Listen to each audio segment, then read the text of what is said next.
Hi, everyone. You are listening to Radio Cherry Bombe, and I'm your host, Kerry Diamond, coming to you from Newsstand Studios at Rockefeller Center in the heart of New York City. Happy holidays. I have a little present for you today. It's my conversation with Chef Dominique Crenn, live from Jubilee Wine Country this past October. If you follow Cherry Bombe, you know how much we love Dominique, one of the most celebrated chefs in the country and one of the most important female chefs in the whole world. She's the force behind Atelier Crenn restaurant in San Francisco, and she's an author, humanitarian, breast cancer survivor, and absolute life force. She was also the cover star of Cherry Bombe's Paris issue earlier this year.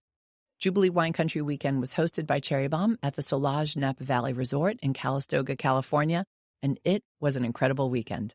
Brilliant women, amazing wine, and some of the most beautiful weather and sunsets ever. It's always a pleasure interviewing Dominique, and I learn more about her every time. She even had her own cheering section in the audience. Her wife, the award-winning actor and director, Maria Bello, and their tiny chihuahua, Lulu. A lot of you are in a reflective mood as we approach 2025, so I'm happy to share the Jubilee Wine Country recordings with you. Earlier this week, we dropped my interview with Robin McBride, and we'll be sharing more. I hope hearing from these accomplished folks helps you as you think about the new year ahead and what you hope to achieve personally and professionally. Thank you to the sponsors of Jubilee Wine Country, Kerrygold, San Pellegrino, California Grown, California Walnuts, and California Prunes. And thank you to all the wine country winemakers we had the privilege of meeting and working with. If you'd like to attend Jubilee next year, our big Jubilee conference is taking place in New York City on Saturday, April 12th. We have a new location, the Glass House, right across from the Hudson River, and it is going to be our biggest and best Jubilee yet. You can purchase your early bird tickets now before prices go up January 1st. Visit cherrybombe.com for tickets and more information. If you are a Bomb Squad member, be sure to check your inbox for a link to special member pricing. Enjoy my interview with Dominique Crenn. Chef, it's so good to see you. Good to see you. I don't think I've seen you since our cover shoot, which was one of the most fun cover shoots we've ever done. Did you go to Was that after? Yeah. That was after. Okay, Yeah. take it back. I did see you after that. I got to have a beautiful meal at Atelier Crenn with some of our friends. But thank you for being here today. My pleasure. I know everyone's so excited to hear from you. I wanted to start with your connection to California because people might be surprised to hear this, but you are not a native Californian. Tell us how you wound up here. Yes. Well, hello, everyone. How's everyone doing? Okay, great. I was born and raised in France. I was born in Versailles, was in an orphanage until the age of, 18 months, which is not old. I've spent most of my life outside of Paris and going to Paris to school. I study economy, international business. I wanted to become a photographer, but obviously L'École Lumière didn't accept my credential. And I told to my dad, I want to go to California and I want to be like a Starkey and Hutch. You know, like the... Some of you might not know what that means. Starsky and Hutch, the TV show. We have Starsky and Hutch to thank for the fact that Dominique Crenn now lives in California. And so I came here and I literally fell in love with San Francisco. I felt freedom, I felt creativity, I felt curiosity, and I'm like, this is my home. And then I was just, doing things around, and I'm like, I have to go to work. I'm like, well, I'm French, I know how to cook. I want to go back one step, though. When you flew here, your plane landed, and before you even got off the plane, you had a feeling. I felt it in my heart, and I was like, what's going on, It's like no one is in front of me. I was like, what's happening? And I think it's just a feeling, and... You had never even stepped foot on Californian ground, and you felt that. I've been to LA before, and I didn't like it at the first. I love it now. We have a home out there, so I love it. But yes, and then I'm like, I'm just going to feel it, and be free, and no one judges me. And I didn't speak any English, so I was like, I think my English is better now. But it was amazing, and I knew at that moment that I'm like, okay, now it's up to me to become who I want to become. So your culinary experience at that point was making sandwiches at a country club in suburban France, right? Yes. Yeah, that's it. Well, I had to make some money, and I make the best sandwiches, by the way. No doubt. So you're in California, like you said, you need a job. What do you do? So I do a lot of research. I came across Jeremiah Tower. If you guys don't know him, but he opened Chepanis with Alice Water. And we love Alice Water, but Jeremiah was the one who was cooking, actually, at Chepanis. Then he was opening Star. Star was already open, and everybody was talking about him. What I find out about him is he was not trained. He studied architecture and he just become a chef, just autodidact. I'm like, well, okay, so if I can do it, maybe I can. But this is one of the buzziest restaurants in America at the time. Yes, open kitchen, 600 cover a night. I walk into the kitchen and I see this man in whites and like he's beautiful, like just gorgeous. Just looking at the kitchen, so I just walk up to him and I say, hello, my name is Dominique Crenn. I would like to speak to you. And he's like, totally dismiss me, you know. And then I was just like, knock, knock. I'm Dominique Crenn and I would like to talk to you if I can be able to work under you. And he's just like, you know what? I'm sorry, but like, you know, it's like you don't have any appointment and whatever. I'm Dominique Crenn and I'm looking at your kitchen. There is absolutely no woman in the kitchen, maybe in a pastry over there. I need to work here. And he's like, whoa. That night actually put me on the line with Chef Sean. And Jeremiah Tower is the executive chef and owner. Mark France was the chef de cuisine at the time. And I was on, and I said, okay, you want to work there? Just go on the line with Sean and we're going to do 600 covers, see how you show up. And then 2 years later, I was still there. And then, yeah, actually until today, I'm such a good friend with Mr. Jeremiah Tower. If you don't know him, there is a beautiful documentary about him. I'm not sure, I don't remember this Magnificent or the Seven Magnificent, but I think he's about in his 80s now, and he's incredible, and we have a beautiful friendship. So everything that why I'm here today is definitely of him. How did you have the strength to walk into that kitchen and declare yourself? I had an amazing father. My dad was a painter, but he was also a politician, and he always surrounded himself with strong women. And at a young age, he just told me, you know, you just got to go out there in this world and just be who you want to be. Don't let anybody to tell you you're less. And if you want to ask something, always ask. Go and ask. Just the confidence, you know. I think that's what, you know, at a young chef out there, when they ask me, you know, I'm a woman, you know, I don't know. It's like, we have to have confidence with ourselves. I don't know, confidence and balls. You are an immensely talented chef. You did not go to culinary school. You learned on the line.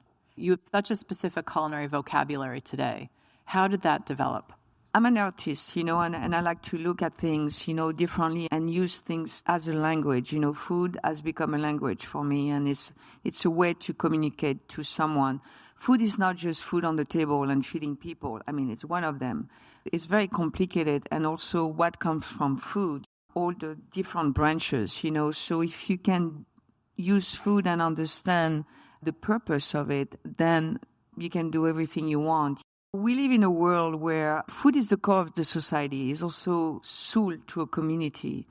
America is a beautiful country, very complicated. When I came here, I was very surprised. There is no food culture, actually. It's like it's young, and people didn't take food as serious that they should. I also wanted to create a space where people could tell a story, and to build a team where they were seen by me, not like a number. So it's nature. Nature is in front of you. You get to tell a story with nature. And if you want to put that on the plate, make sure that everything that you use, all the wine that you drink, everything has a purpose. You know, you have to know where things come from. You have to understand how they're made. We all energy, you know, so food is energy. And if we don't care about what we're serving or who we buying the food from, we're in big trouble, you know. I mean, look at what's going on today. It's a little bit crazy, but eat good food, you know. It doesn't have to be expensive. Yeah, Atelier is expensive, but guess what? It's Atelier Crenn, you know, but I also can serve sandwiches or things like that. It's the balance, you know. Could you do what you do anywhere except for California? I feel like California is so integral to you and what California you do. is another world. It's a beautiful world. It's a place where people welcome new things. I mean, you can do anything you want to do when you put your heart into it. I don't know if other places there will be. You're talking about Atelier Crenn? Yes, let's talk about that. No, Atelier Crenn is just going to stay in California. It's like, I'm not going to do that. But I will open other things, other places in the United States next year, actually. You want to break any news right now? No. I tried. Okay. No, I mean, it's just such a beautiful industry, and I feel so grateful that I'm a part of, first of all, being here. look at all those talented people. Very interesting, you know. I forgot to mention, you were, like Tanya, also at the second Jubilee. This is our 12th in-person Jubilee. Yes, that's amazing, yeah. Hi, Tanya. What's up, baby? California, Tanya's book is called California Soul. I feel like you are another person who embodies that. I look at Tanya, I look at you, and I think California Soul also applies to you. I mean, California is such a beautiful place. What we have to understand is it's complicated. A lot of immigration, but also a lot of pain, with Chinese, Japanese, and, everything that happened during the gold rush and all of that. But this is a place where everybody came from different places. They put their luggage here and they come together as a community. And that's what is beautiful here. There's no judgment. There is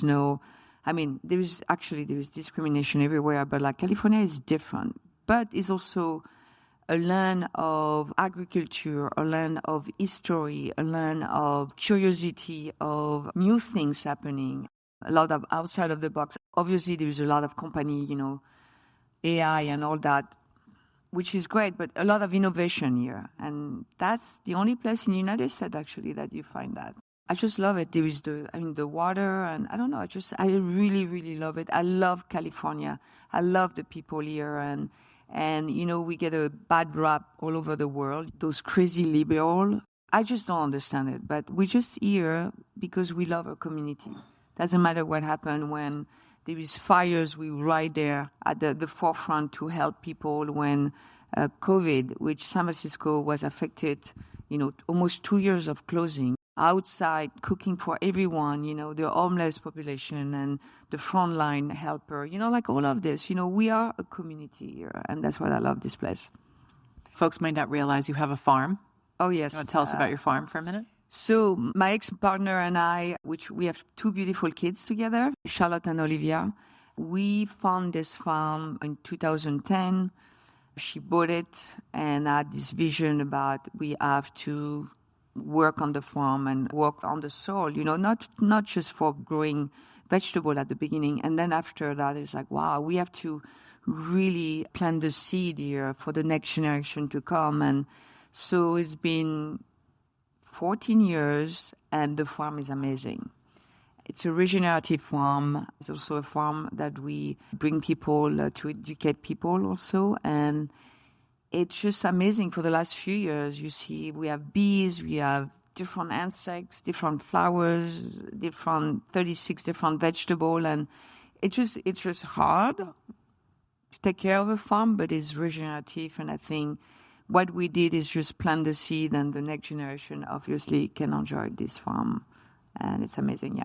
That's beautiful. I didn't realize it was 14 years. 40 years. And the farm is called Bluebell Farm, which is the name also of my daughters. So that's beautiful. Yeah. Chef, one of the things I wanted to talk about that I admire so much about you is you are such a truth teller. And I want to talk about your breast cancer diagnosis a few years ago. You could have handled that privately. You did not. You shared it on social media. You shared it with your team. You share it with a lot of us. And I'm just curious, what leads you to be public about things like that? Well, I think when you have a platform and you see the pain of a lot of people, my dad had cancer. I was also working with UCSF for children. There was a lot of young children that have chemo. So cancer has been, we have to talk about it. I think is people look at, oh, you have cancer, they're just kind of pushing you away. But I realized that there is it's the number of women. And I think that was right to do that. It's not to have any, hey, look at me, I have cancer. No, it's like, hey, I do have cancer. I've been working also with the Cancer Society for a long time before I knew I had cancer. And it was like, you have to have a voice. You have to show and talk about it. And hopefully, and some other people that are afraid to talk about it, it's like, wow, okay, I'm not alone. So remember, a lot of people feel that they are alone sometimes. It doesn't have to be just with cancer, but other things. When you have a platform, you have to make sure that you give that platform to others. Yeah, triple negative. It was a shock. This is when I fell in love with this woman over there. I remember we knew each other. It's a beautiful. Can I tell the story, baby? We met a year before, and we were just friends, and then we become very close. And And I went away for my birthday, and this is when I decided, I just found out that I had cancer, and I came back to California, and she asked me to talk about our feeling together, and then said, I don't know if I can be in a relationship, I just found out that I have cancer. And she said to me, okay, let's do cancer together. So 6 years later, we are here married, and thank you. Oh. Congratulations. That's remarkable. But I want to go back to maybe truth teller isn't even the right word, but truth is important. Where does that come from? Because I feel like that is so central to my you. dad, my mom always tell the truth. Try to tell the truth. And don't be afraid, because if you hide behind something because you want people to like you, it doesn't work for me. I've been in the industry for a long time. Wow, long time. Almost 30 years. When I came up into this industry, people wanted you to be like the others, the guys and all that. And I think a lot of chefs and women chefs hide it behind it. I know it. I never give in to that. You got to be true to yourself. You got to know who you are, and don't be afraid. And if you're not invited, if you're not on top of the best restaurant in the world, if you don't have this award, who cares? Be you. Always tell the truth, because one day you're going to see that's going to be your success. As women, we are so afraid sometimes to say no. Yes. Let's do this, let's do that. Okay, I can do that. It's like, do you think they care? They don't care. We have to come together and just really do it together. And I think this is important. Tell the truth. If you don't want to do this, if you not agree with this, it's okay. If somebody tell you, oh, okay, Dominique, what you're going to do is atelier, you guys going to do something that nobody's going to understand, you should go back and just cook some homey food and pasta. It's like, no. It's like, don't tell me what you do. You don't make me. I make myself. And that's important, guys. Nobody's going to make you. Nobody's going to tell you can be the best you can, because they're going to want something from you. Just know who you are. And it's difficult to get money. Even for me, to raising money, but you got to do on your own, and you got to push it. You also are a very persistent person, as you are. Yeah, I know how to get things done. What's your secret? Tell us. I don't know, maybe my French accent. That probably helps. I'm thinking of an incredible story you told me on the podcast. Earlier this year, you told me you always knew you were adopted. Your parents had been very open about that. And you found out that the adoption laws in France had changed. So you were back in France, and you decided that you wanted to find out more about your birth mother and your birth family. So you marched into a municipal building, once again declared who you were, and asked to see the records. Yes. So in France... Not how it works in France. No, it's one of the most beautiful countries in the world, but the bureaucracy is crazy. You have to write, you have to have an appointment. It's crazy. I just went to the DAS, which is the place where they keep all the file, and I walked in, which was in Versailles. I said, may I speak to someone in charge? I spoke to the director, this woman. I said, my name is Dominique Crenn, and I was born this and this, and I was adopted, and there's a new law, so I want to look at my file. And she's like, no, it doesn't work like this. You got to go to the website, or you got to file a lot of... And I'm like, no. I don't live here. I live in the United States. I would like to, if you can help me. And I started to tell her my story. And then we sat down, and she's like, wow, you're not crazy. And I'm like, no. She said to me that a lot of young people that wanted to learn about their biological parents, where a lot of them were anxious and angry, but it seems that you're normal. You love your parents. It's like, yeah, my parents are my parents. It's like, it's easy to have a kid. It's not easy to be a parent. And she's like, wow. And she said, well, give me your name, give me your birth date, and give me what you have, and I will call you in a month. And in a month, I was in Los Angeles, and I spent 3 hours on the phone with her, and she started to read my file. My file was very thick. It was incredible. And I'm like, okay, now what? It's like, okay, I'm this and that, but what's the other side? And yeah, it was kind of liberating, I wanted to find my birth mother because I wanted to tell her thank you for giving me the chance to be loved. And then the rest is history. So, and that's another thing that you've been so open about and sharing with us that I want to thank you for.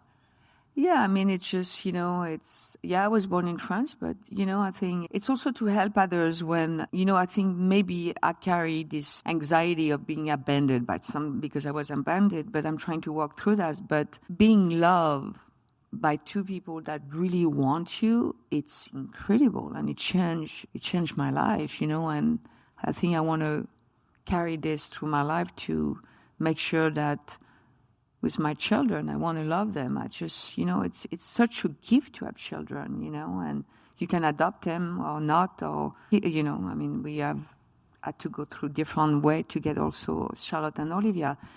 It's so precious. So I felt very lucky to have two wonderful people that wanted me. That's everything, Love is another central theme in your life. Yes, a lot of way. Love, truth, persistence. Yes. Is one of them. You titled your memoir Rebel Chef. Yes. Why that title? I mean, you probably got a hint of why Rebel Chef, but in your mind, why did you want to call it that? I like rules because I think to be able to be free in this world, you also have to follow the rules of respecting the others. But the conventional rules, I'm not the way that we live in this world. I think there is other way to do it and not being afraid. So trying to find another way to find your own truth. I think there is two types of people in the world. There is the followers that's going to follow someone that will tell them what to do and how to think. And there is also the second person, which is, I think, means the seeker of her own truth and the quest of her own truth. And I think I'm that person. I want to learn. I'm not always right, most of the time. But I'm not always right. And I like also to have the information for me and for me to perhaps change my mind. But you have to keep finding your own truth. So you got to keep learning about, okay, what's the information here?